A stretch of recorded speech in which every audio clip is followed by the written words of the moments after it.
Bom dia, boa tarde, boa noite, você que está ouvindo a gente. Estamos de volta. A gente falou que ia voltar. Esse é o seu podcast Falando Direito. Estamos aqui para trazer a informação de forma simples, tranquila, sem gravata, para que você entenda e para qualquer pessoa que ouvir também consiga entender esse angu de caroço que a gente está vivendo aqui em Valadares nos últimos 5 anos. Falando no nosso episódio de hoje é o desastre. Sim, vamos trazer a informação desde o começo, né, Lu? Eu quero hoje começar aqui, desde quando aconteceu o acidente, quais as medidas foram tomadas, até chegar, né, da última vez nós falamos das ações, até chegar aquelas ações que foram propostas. Então, Lucas, fala pra gente aí, o acidente aconteceu dia 5 de 11 de 2015. Quando o acidente ocorreu, você que está lá, que trabalha já com os pescadores há algum tempo, vem fazendo um trabalho aí muito bonito com os pescadores, o que aconteceu assim que o acidente ocorreu, a partir de 5 de 11 de 2015? Fala pra gente. Eu lembro direitinho, né, não tem como esquecer, os pescadores indo para as pontes, né, da ilha do São Raimundo, ver a lama chegando. Foi um desespero total, né, os pescadores já estavam vindo aí de algumas porradas aí, digamos, do poder público com relação à pesca, né? A carteira que não saía, que não atualizava, sistema, e ministério que funde, ministério que volta, e aquela bagunça, jogados às traças aí sem política pública, ainda chegou o desastre em cima. Então, foi uma loucura naquela colônia de pesca. Era muito touro, teve pescador infartando, teve... Na época mesmo que a lama chegou, na semana, foram 5 infartos fulminantes. Eita! Foram 5 filiados, assim, que não aguentaram a situação. Eram pessoas que não só exerciam atividades, Lucas, como eles amavam aquilo que eles faziam, né? Era um exercício da vida deles. Pescador, em geral, é um modo de vida, né? Não é uma profissão. Eu sou pescador, eu chego em casa... Não, o modo deles de viver é pesca. Vai para a beirada de rio, fica uma semana lá pescando, chega em casa com aquele tanto de peixe e carrapato junto, e é uma loucura. É assim, o pescador, ele vive aquilo, ele não vive daquilo, ele vive para a pesca. Eles costumam dizer que quando a pessoa ama muito aquilo que faz, não é um trabalho, né? Ela não tem que trabalhar. Então, eu conheci pessoas assim, pessoas que realmente, assim como você disse aí, amam a atividade da pesca e elas usam isso para ter a sua remuneração, sustentar suas famílias, enfim. É um modo de vida, né? Como você disse aí. Pegando esse gancho aí no modo de vida, Lucas, também geralmente a gente ouve falar muito que já é uma atividade familiar, né? Às vezes passa de pai para filho. Explica um pouco isso aí para a gente. A questão foi, inclusive, por isso que os pescadores, né, a família do pescador, ela foi considerada aí como povos tradicionais junto com os índios, que é uma profissão que realmente ela passa de pai para filho. Não é assim, você não vê uma pessoa, sei lá, de uma família um frentista, uma professora, o filho, você é pescador. Não, geralmente o pai é pescador, ou a mãe é pescadora, ou ambos, geralmente são ambos, é aquela atividade assim que o marido vai para o rio, enche peixe, vem com a carga bruta, a esposa está em casa ali, pronta já para receber ali o pescado, limpar, tirar a tripa, tirar a escama e tal, e partir para a feira para poder vender. Eu falo com propriedade, né, porque o meu sogro e minha sogra são pescadores, então eu via isso no cotidiano. Você convive com eles lá agora, né? Isso. E aí foi um Deus nos acuda, né? Nós temos até uma cliente aqui chamada Adalci, Lucas, ela falou uma vez comigo uma coisa que eu achei interessante, ela usou uma frase assim, que o Rio Doce nunca deixou ninguém passar fome.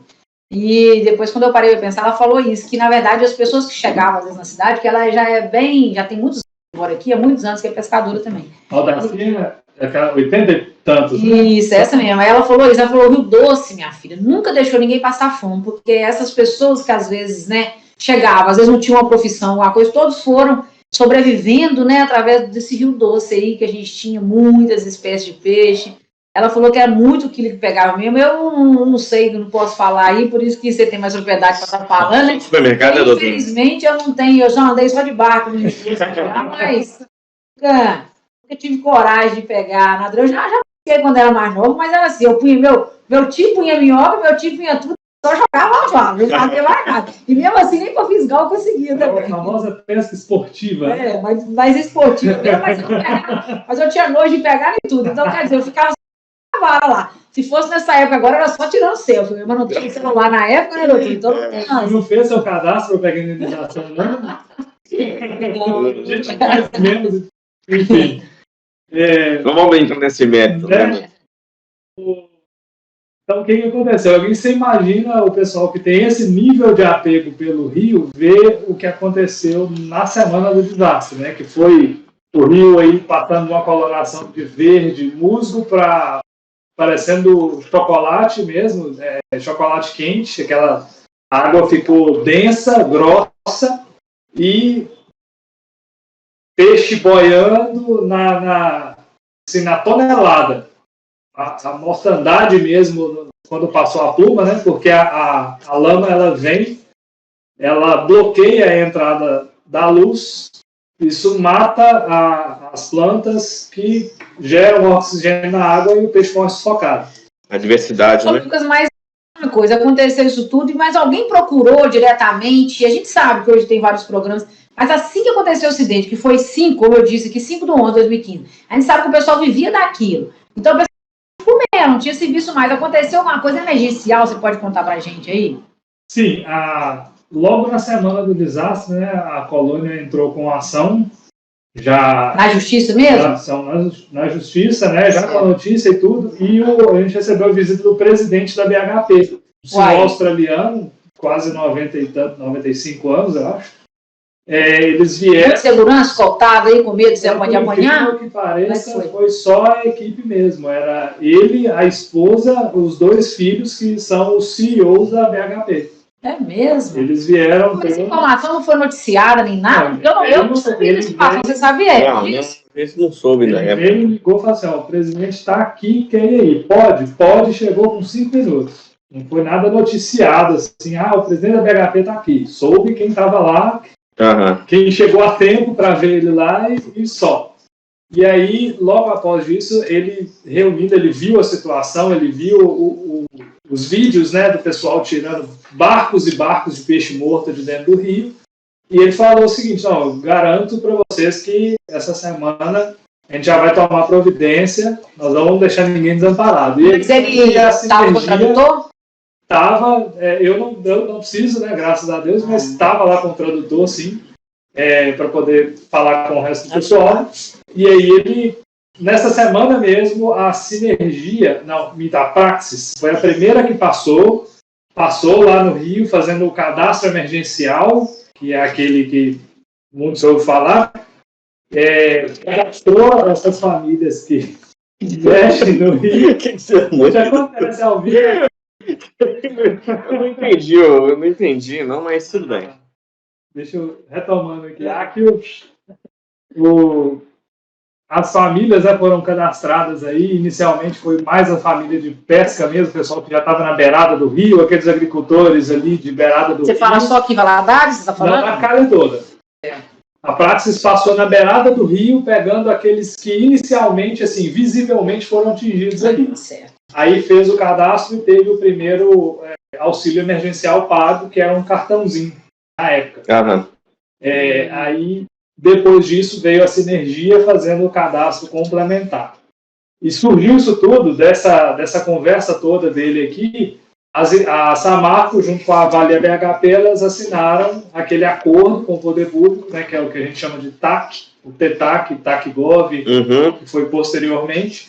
Mas rapidinho, esse auxílio emergencial é o tal UAF que ficou conhecido como UAF, né?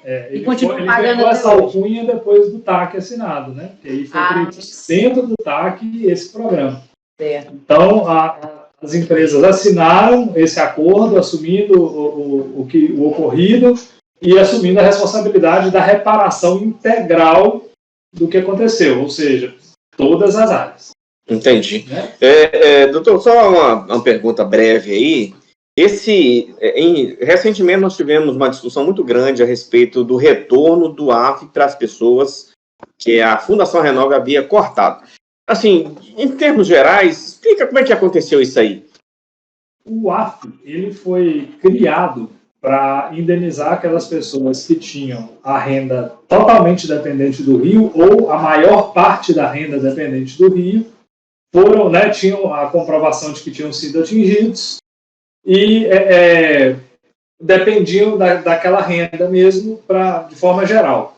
Então, as famílias aí de pescadores, de agricultores, areeiros, esse pessoal que foi diretamente afetado, a pessoa fazia o cadastro, a fundação ia na casa da pessoa, tirava foto lá, se a pessoa falava que era pescador, chegava lá, tirava foto de barco, de rede, etc. E aí a pessoa estava ali considerada, né, porque uma das grandes falhas, né, do Brasil, e especialmente na nossa região, a informalidade de algumas profissões. A pesca e a agricultura tem muito disso, principalmente a agricultura familiar. Sim. Né? Não tem registro, não tem nota, não tem nada que... Vem inteira, né? Você precisa comprar nota. O pescador mesmo que tira o produto do rio, ele era isento de imposto de renda, então nunca declarou imposto de renda. Que dificulta muito. Então, dificulta a comprovação. Então, no TAC, foi já definido isso, já foi reconhecido no TAC que essas pessoas não têm como comprovar com forma legal, né, a documentação legal, e aí a Fundação teria que criar vários programas e criar meios das pessoas comprovarem a atividade. Então, esse cadastro foi isso. A Fundação mandava um técnico lá na casa da pessoa para ver se o que a pessoa falou no cadastro era verdade. Só para a gente encerrar aqui, Lucas, esse AF que você falou, auxílio emergencial, que foi pago por alguns, teve gente que cadastrou, que precisava e ficou sem receber esse AF, não recebeu até hoje? Isso se deu por quê? Você alega, você sabe? Falha do próprio cadastro, né? Aquela que a gente falou no episódio passado, a pessoa chegava lá, o técnico, soltando aquele monte de palavra jurídica e termo e tal, e atingido ali quinta série primária, ou se foi, né? Suado, né? Então, por informação não entendeu a pergunta, responde não. Aí acabava que ele acabou saindo perdendo. E essa pessoa, qual conselho que você daria para essa pessoa que não recebeu o AF até hoje? Isso ela tem que buscar junto da 12ª Vara Federal, que hoje é a que garante ali, a 12ª Vara Federal, ela meio que foi a escolhida para assumir todas as questões dentro do TETAC. Porque o TETAC, como ele foi homologado, ele virou sentença, né? Um acordo na justiça, quando ele é homologado pelo juiz, ele tem valor de sentença.